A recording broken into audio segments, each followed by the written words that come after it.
guys, it's Nash and welcome back to my channel. For today's video, I'm going to show you how I cut my curly hair and add layers to it. This is the final output of the layers I tried to put with my hair because the before look is medyo hindi connected yung layers, and also the curl is being weighed down by the ugly roots of ugly bottom part na damaged already. And actually, this is just a trim, and curly girls always need to get a trim.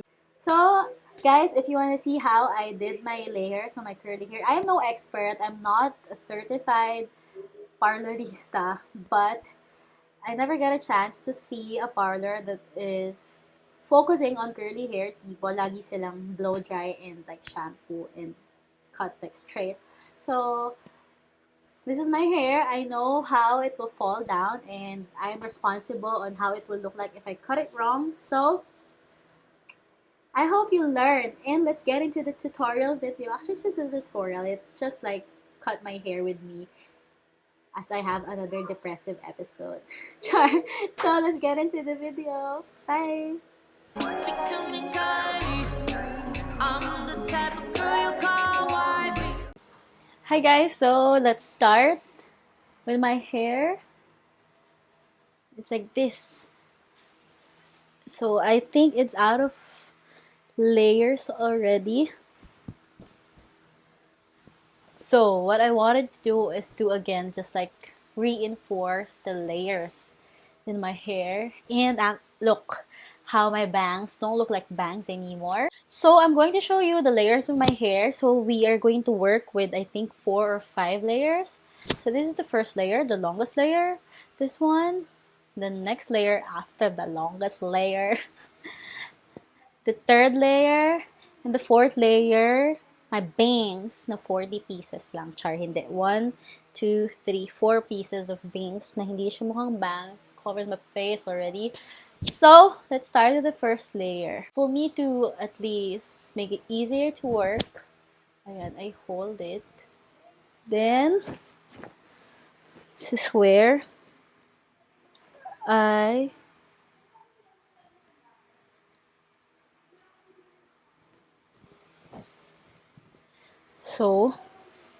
have to tie it first. Wow. And that's where I'll start. So, collect ko lang siya like this. Kasi I want tong end na to is pantay siya. So, ayan. Gusto lang i-cut yung stubborn ends kasi parang medyo it's not going anymore because nakaklog na ng yung ends. Actually, there's a mirror sa likuran ko, kaya doon ako medyo titingin. Okay, guys? So, bear with me. So, oh my God, it's really... bomb.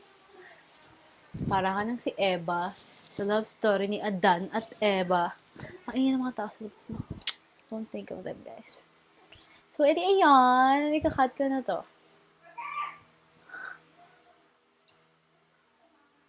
Yan. Yun. So, tinanggal ko lang yung stubborn ends. Medyo blunt siya. Actually, we don't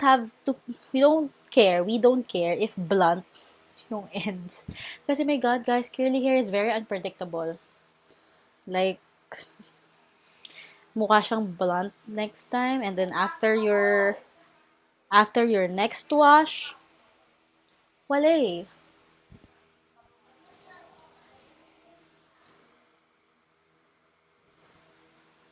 So, get at yung sa back, ipapantay ko lang din. Then I'll cut it again.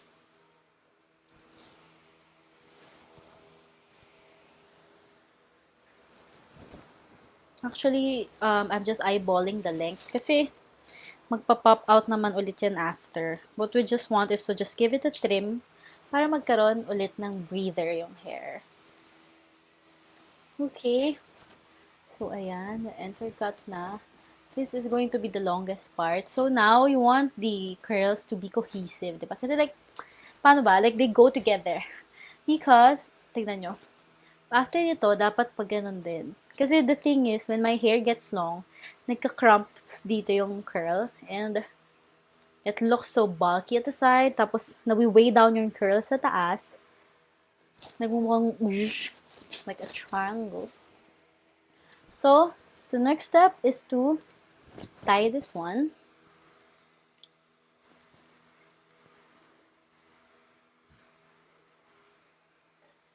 Then, get the next layer. So, gather again into the sides. Then, you'll see, again, na ang ugly na naman ng ends. Diba? Now, itong curl na to is not like how I cut the bottomest layer. Ito, you cut it curl by curl na. Pero make sure that when you cut it curl by curl, still same length.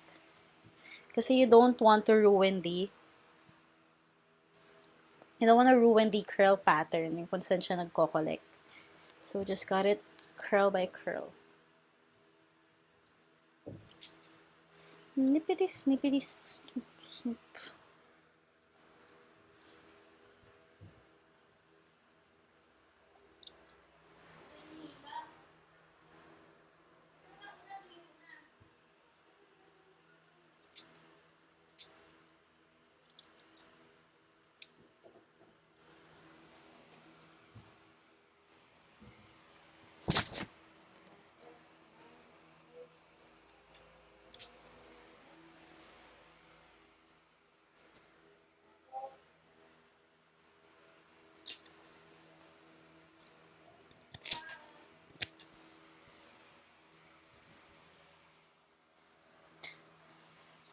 See this one? Kasi ito yung nandito sa pinaka-side. Nagiging nawawala na yung curl pattern niya kasi nawi-weigh down na siya masyado. So, dapat mas short to. Ganon. And when you do that, para layered siya, like, hilahin mo pataas. Yan. Then, snip straight. Para nasa stretch yung hair in a layered form. Na parang mas mahaba yung inner side pa din. Yan na, nawawala na yung kanyang curl pattern.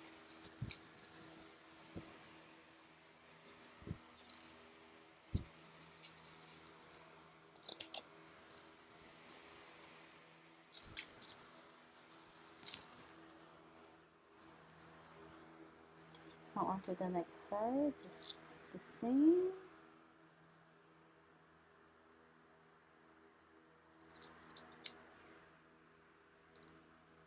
Trim it curl by curl.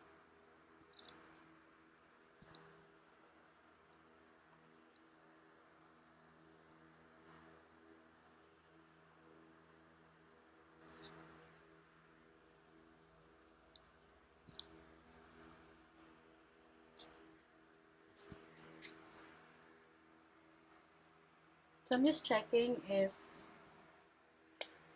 they look like sisters. Now on to the last layer before the bangs. So now, I want to remove na yung pony sa ilalim so that you'll see kung paano mo i-collect together yung layers, right? So, oh look, it's so bulky again here.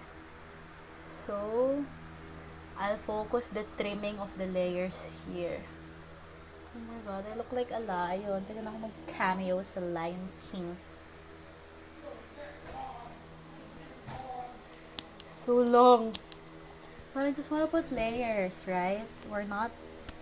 The overall length is also still long. But we're just adding some layers. So, again...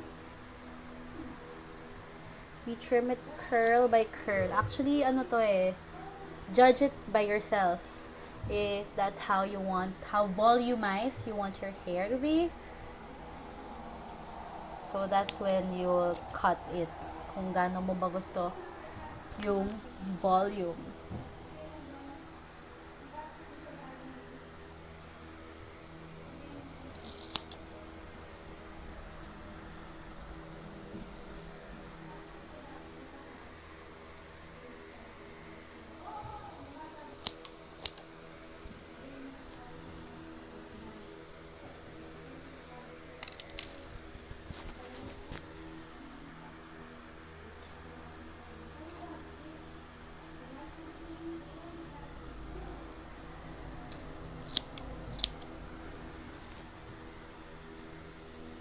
So now, I'm also cutting dun sa mga babang layers because nakikita ko na hindi siya ganon ka-connected. Gusto ko kasi blended siya. Right?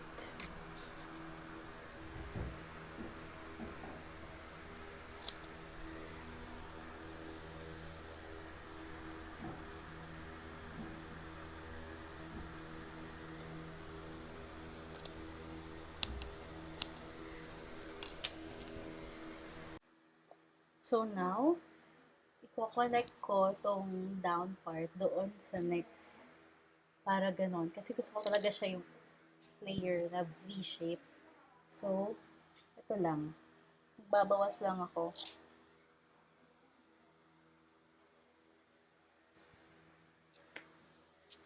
So now, the next part is the... Ito naman, look at this other part. Parang hindi siya sabay-sabay. You can see, right? It looks like ito one layer, ito next layer, ito third layer. So the thing is, that's when you cut it curl by curl again to make it look like they belong together. Right?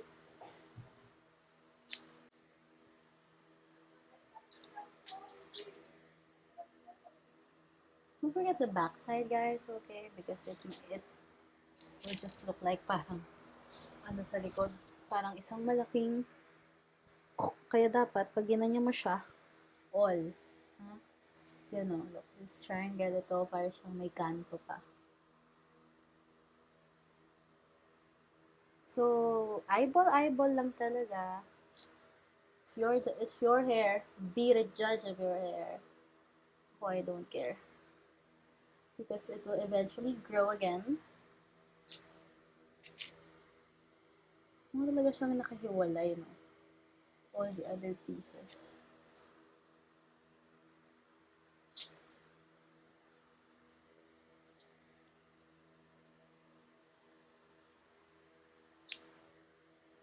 Remember, curly-haired girls, cut it piece by piece talaga.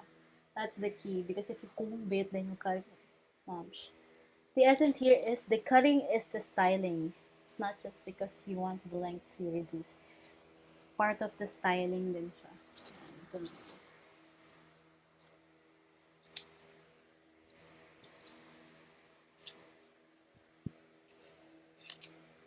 Oh my god, the layers are back. So now next is my bangs. Oh my god, I need to IG story this.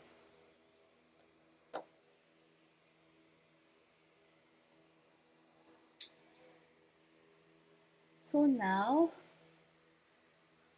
it doesn't look like bangs. And sobrang na-way down yung curl niya because ang haba na niya. So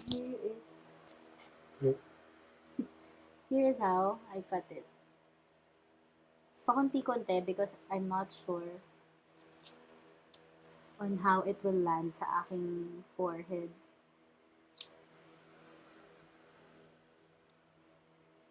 Baka sa pag-uwi ko biglang pag-stretch. And mind you guys, don't stretch the curl, okay? Kasi pag in-stretch mo siya, baka sobrang laki ng mas-snip mo. Di mo na namalayan. Na hanggang bumbunan mo na lang pala yung curl. OMG. Okay, konti pa. Konti na lang.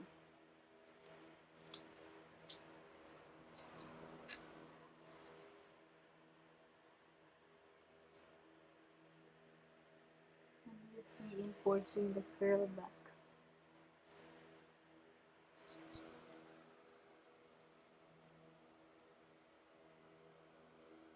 Oh my god, I'm done.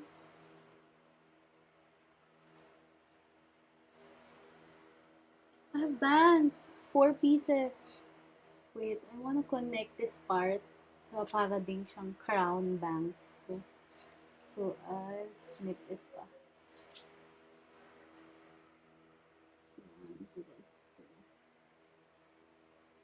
So they're kind of super long. Oh my god. Am I serious? So guys, thank you so much for watching on how I cut layers on my hair. We all have different we all have different curl types, so it might not work to everybody, but again, here is how I do mine. Thank you guys for watching. I hope you learned something, and for the curly girls out there, love your curls.